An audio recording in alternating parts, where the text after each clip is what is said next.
Hi there, this is Amanda Frankel with ourcraftyplaydate.com. Today I'm going to show you a project. I thought this stamp set would be a great one to use right now. It's called Over the Rainbow, and I thought it would be a great one to use right now because it's so cute for St. Patrick's Day. We just used the Good Luck stamp in a St. Patrick's Stamp-A-Stack just the other day, but today we're going to focus on the rainbow because I want to show you a very cool technique. So to get started, we're going to use the Archival Black stamp pad. It's kind of new to Stampin' Up, and it is fabulous. We are going to ink up our stamp here, and I'm just using that rainbow stamp and getting a good inking here. You know, before I do that, I should probably show you this. I'm going to emboss it, so I'm going to go ahead and use the embossing buddy and just wipe it across my paper like that and set it aside. Okay, now we'll go back to inking it. We're going to stamp it, and for this project, I'm going to stamp it right in the middle. If I were doing something for a card front, I might do this in a little different place on the card because there are some really cute stamps in there that say something like, "You are the gold at the end of the," and you could do the rainbow, or "Keep looking up, there may be a rainbow." So I could do it in a different place, but for now, this is what I'm doing, just so you can see it. I'm going to put this in a tray, and then I'm using the clear emboss, Stampin' Emboss powder, and I'm going to give that a good coating like that. Pick it up. Move it around to make sure that everywhere that I want that powder to be is there. Now, the reason that I use the embossing buddy, that actually does is it keeps the embossing powder from sticking anywhere that you really don't want it to be, so that it only is where you actually want it to be, which is where the ink was. And I'm going to be using the heat gun. This Stampin' Up! Heat gun is great. It's got 2 speeds, a low and high, and it's a lot quieter than the one that I used to have.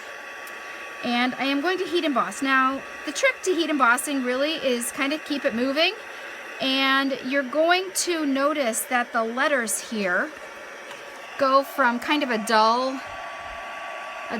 color here, a dull black, to a more saturated looking black, and it's kind of be shiny, and that's when you know it's done. That shiny is really just the powder having melted completely, and anywhere that it looks just gray to you, you're going to go over your heat gun. You can see the difference between the R and the W there. And so we're going to move it around. There's the W just came online here. And we're just going to keep moving it around, a little more on that A. Okay, so now my letters are shiny. By the way, I am using shimmery white cardstock. It works so much better for this kind of project, so much better than the regular white cardstock, which is, by the way, my favorite cardstock ever. But shimmery white does work much better for this because you're going to be using a lot of water.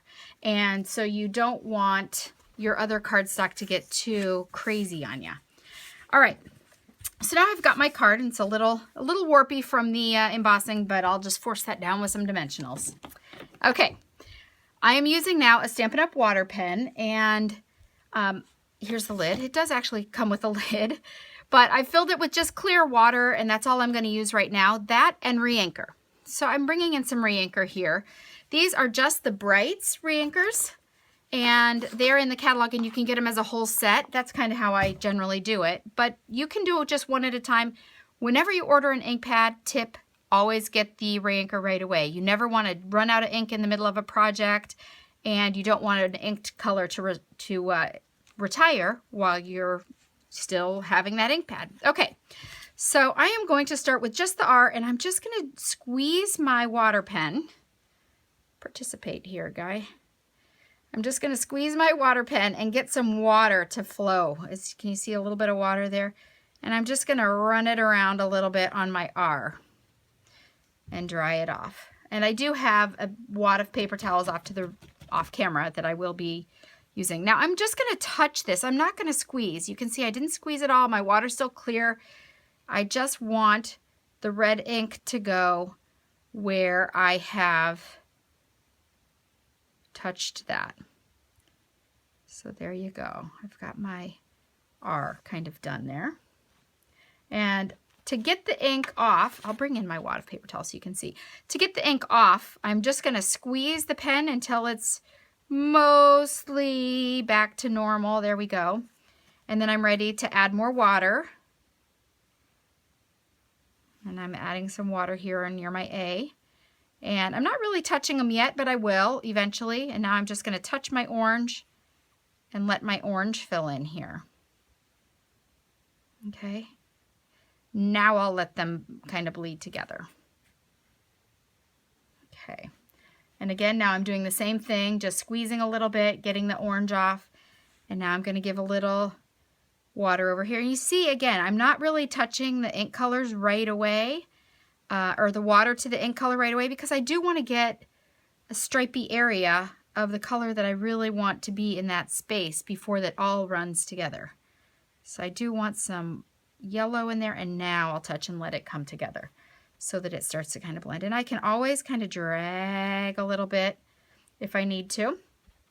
Okay, so I've done Real Red, Pumpkin Pie, Daffodil Delight. This is Old Olive, and I'm going to, well, I should have squeezed that first before I pick that up, but that'll work. Oh, that'll work too. I'm going to just kind of run that there. And I do want it to run together a little bit. I might have done a little bit too much. The danger of live camera, I suppose.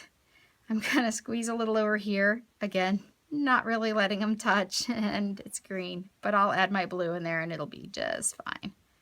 And now I'll let them touch a little so that they can blend together. Okay. All right, so now I've done my blue. My blue is Tempting Turquoise, and now I'm going to add in my purple. But before I do want to squeeze this and get some water on my paper. There you go. I'm going to have a lot of blue purple there. And I'm going to bring in my purple. And my purple that I'm using is Rich Razzleberry, and it is a really saturated purple. So it is going to look kind of dark, and that is okay. It did kind of run together on the bottom. If there's an area you really don't like, or if it's really too liquidy, you just touch it with an edge of a paper towel. You can see how I'm doing that, and it just kind of sucks the color out of that one area. Okay, so you can get some of the color out if it's too saturated. Okay, and I'm going to do that a little over here in this red. Okay, ideally, that's not too bad. Ideally now, you would put it aside and walk away and forget it, but who am I kidding? I'm not that patient. But whenever you have the time, you do just want to let it air dry. If you let it air dry, it really it stays very saturated color. It stays really really true color. But again, I'm going to heat dry it because I'm not that patient person. Those of you who know me well know that. So I'm just going to go ahead and dry it so you can kind of see what it's going to look like done.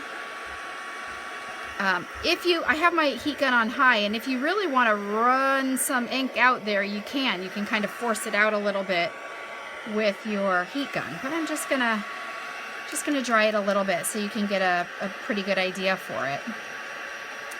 And again, these are just some Reinkers and a water gun, really, or a water pen. The heat gun, not even necessary unless you're embossing. Now, if you didn't want to emboss, you absolutely could go ahead and stamp the colors or ink the colors on here. Let it dry completely, air dry all the way, and then you could stamp the rainbow in the black over the top of it. There you go. That's going to give you an idea. Every single time you do this project, it's going to look a little bit different because ink and water kind of will just go where they want to go. But here's another idea of one. So it kind of ran a little bit more here. But you don't have to just do it in rainbow. You can do any combination. And I love this combination of colors here.